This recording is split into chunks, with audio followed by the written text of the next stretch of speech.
What's going on, everyone? This is Dom, and today we are getting into my 30-day experience with this guy. This is the M1 MacBook Pro, and I've just been absolutely shocked by the experience. This is gonna be more of a talking head style video, and a big thanks to Webroot for sponsoring this video. But like I said, I had very low expectations here, and just my mind has been completely blown. Now, I'm not getting into any nitty gritty things. Like, this is just literally based off of my experience, and I was coming from a fully loaded 16-inch MacBook Pro that cost me, with tax and Apple Care, about $4,300. And this thing was much, much cheaper, as many of you know. So I had my bar set a little low for how this thing was going to perform in my daily life. And I will tell you right now, I actually have gotten rid of that 16-inch MacBook Pro. This is the only MacBook that I use, and I do all of my video editing on it, all of my photo editing, all of my work pretty much on this guy. So basically, if that gives you any kind of example as to how much I use this, it is an everyday thing. Like, I'm always on this computer. Yes, the screen size is a little bit smaller. I can deal with that. This has 1 terabyte of storage and 16 gigabytes of RAM. I wouldn't have opted for 8 gigabytes of RAM, the stock model. 16 makes me feel a little more comfortable, but that's funny even because I was coming from a MacBook Pro that had 32 gigabytes of RAM in it, and this is half that, and it's still good enough. So getting into my work life and performance, how this relates to that, well, okay, let me just lay it out for you real quick. I use Photoshop, I use Final Cut Pro, and that's pretty much it as far as like anything straining that would be on here. I use Chrome, that's pretty straining, I guess. But as far as Final Cut goes, I mean, it's a breeze. It's developed by Apple. It was maintained by Apple for this specific chip inside of here, and there's literally no difference between using Final Cut on here and Final Cut on my fully loaded 16-inch MacBook Pro that I had. Real quick though, let's pay the bills, keep the lights on, and tell you about this video sponsor, Webroot. Webroot Internet Security, complete with antivirus, is the top-line subscription which offers full protection from viruses to identity theft for all of your devices without slowing you down. Webroot's cloud-based threat intelligence platform proactively protects devices against the latest cyber crimes, including malware and ransomware. It's powerful, lightweight, and integrated protection for PC, Mac, and smartphones. Some of the features here with Webroot include real-time anti-phishing, password management, mobile security,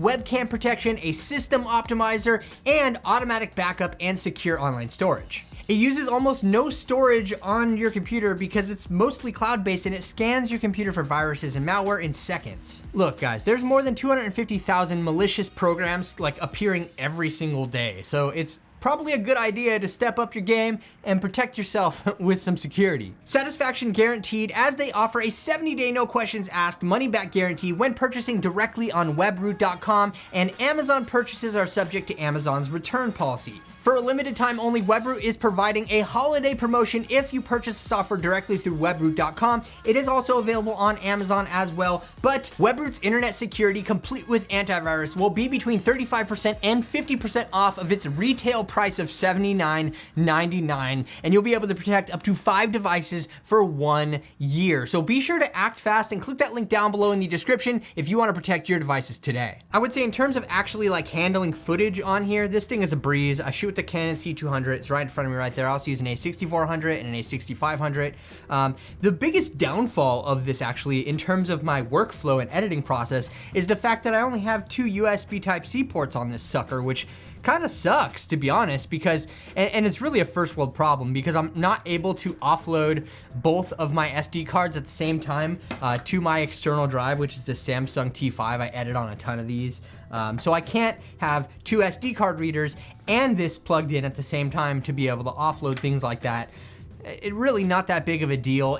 I would say that the battery life on this thing makes up for that tenfold in terms of editing video. I can edit like 3 videos on this thing and still not kill the battery, versus the 16-inch MacBook Pro I would have to have tethered to the wall just to make it through 1 video edit.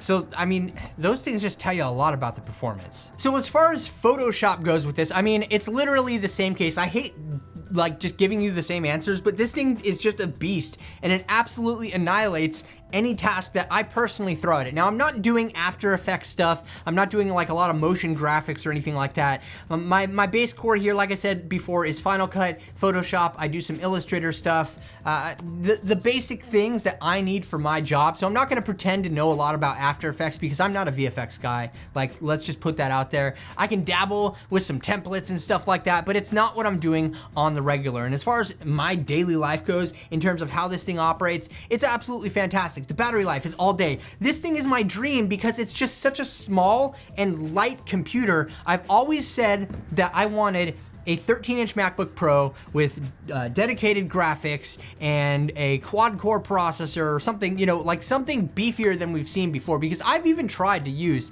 the other 13-inch MacBook Pros, the Intel ones, and nothing came close to the performance that I was able to get out of this MacBook. So, I mean, I know this isn't the most scientifically technical review, but I'm just going through what I do on a normal basis. And for the last month, I've literally edited every single video or every single piece of content I've done with this MacBook Pro without hesitation, without any problems, without any hiccups. It's just been a good performer. One thing I did notice with the codec that spits out of the C200 here is that when I'm scrubbing through video on a timeline, it does flicker, but I don't know if that's just like a software thing. I'm very certain of it. It has nothing to do with the actual hardware inside of here. When I'm playing back or anything like that, completely normal. So it's something that I've like learned to look over while I'm editing it. It does not impact performance whatsoever. It's just like a weird flicker on the footage. But like I said, I'm sure that'll be cleared up with updates. Overall, I'm just surprised that it handles the footage that I throw at it anyway. Because like I said, there's zero difference in performance between this MacBook Pro and the fully loaded, like super expensive 16-inch MacBook that I was using before, which I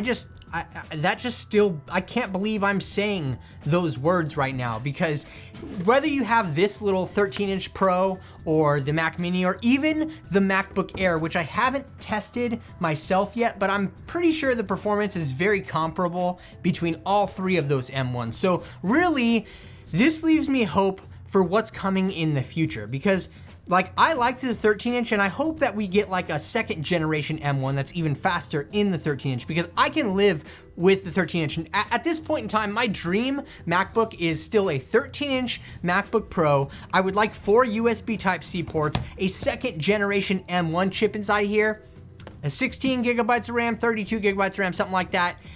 That would be a dream of mine. Maybe if we have a 14-inch MacBook, okay? Just something that slims up the bezels a little bit, brings it into more of a modern look and feel for everything. But other than that, I really can't say that I have any complaints with this guy. The USB Type-C thing on the side, those Thunderbolt ports, yeah, that's kind of a bummer to have 2 of those. I mean, I would even sacrifice the headphone jack on this for 2 more ports, because I can easily get the headphone jack back through connectivity through like a hub, or even just use AirPods Max and just edit with that, which, by the way, I have edited with that on here. Slight delay. If you want to check out my AirPods Max video, I will leave that link below, as well as my video that I did where I compared the 13-inch to that 16-inch MacBook Pro that I was talking about, because there wasn't really a difference. Yeah, there's a little bit of a difference on export, and oddly enough, I've noticed a slight difference when it comes to the file export size of a video project. So after I've exported a video, the file size seems to be a little bit higher for some reason on this. Maybe it's in my head, but I think that is actually the case. Again, not that big of a deal. I can wait 30 seconds to a minute longer for a video to export. I can have slightly bit of a bigger file size. For the amount of money that's saved in this for the exact same performance, I don't really see myself going back to anything Intel based as far as Macs are concerned. So I know that everybody wants some definitive, like, strict outline of all the specs and benchmarks and all that kind of crap with this MacBook. Honestly, if you don't have a MacBook, go out and buy this. I don't think that you're gonna be disappointed. I know a lot of people are saying, wait on the first generation, wait on the bugs. I just jumped head first in with this first generation. I ditched my expensive, beefy MacBook Pro, the 16-inch, and I've just been living with this, and I don't plan to go back. Like, there are some things that I do outside of video that aren't compatible with this yet, like Universal Audio. They have an audio interface that I use, the UA Aero. It's not compatible with this guy, but not yet anyways. They actually just rolled out Big Sur compatibility, so bravo for that, and I'm sure M1 is coming very soon, and I'm sure over time everybody's gonna jump on this train, because the thing is, when Apple changes their their systems or their devices in any way, everybody follows suit. Like, it's just going to happen. And M1 is here to stay, or the M processors, or whatever letter they choose to use in the future. It's here to stay, and I have zero regrets trading this for my 16-inch MacBook Pro, and I create content professionally on the daily. Every single freaking day, I'm doing something with video on this MacBook, and I have zero regrets. So if that says anything to you, I don't know, take my honest opinion as an example of what you should do to spend your money on a MacBook if you're looking for one soon.